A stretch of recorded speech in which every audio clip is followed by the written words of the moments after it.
Ce qui va apparaître du fait de ce développement scientifique, progressivement, par le biais de cette mesure, de cette évaluation, de cette description, c'est le fait que quelque chose de l'être parlant, quelque chose de radicalement important, eh ben, est en souffrance. Est en souffrance. C'est-à-dire qu'il souffre. L'être parlant souffre de quoi?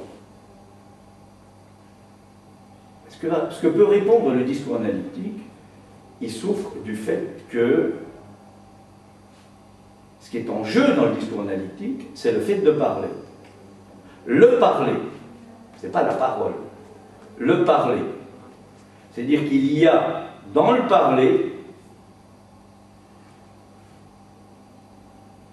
une jouissance qui va apparaître. Le mot n'est pas encore sorti ce soir.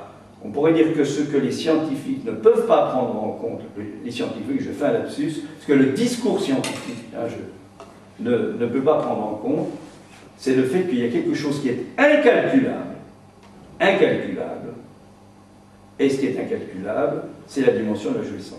Alors, il faut préciser un peu ce terme-là, hein, c'est pas le sens, c'est pas le plaisir, c'est autre chose, et cette question est apparue au début du XXe siècle, dans la rencontre entre Einstein et Freud.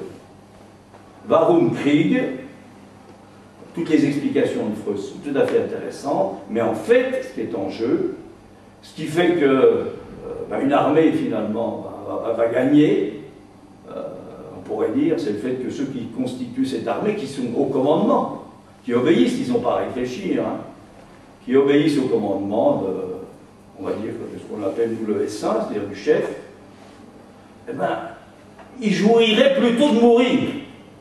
Alors ceux-là, ils sont meilleurs que les autres, c'est évident.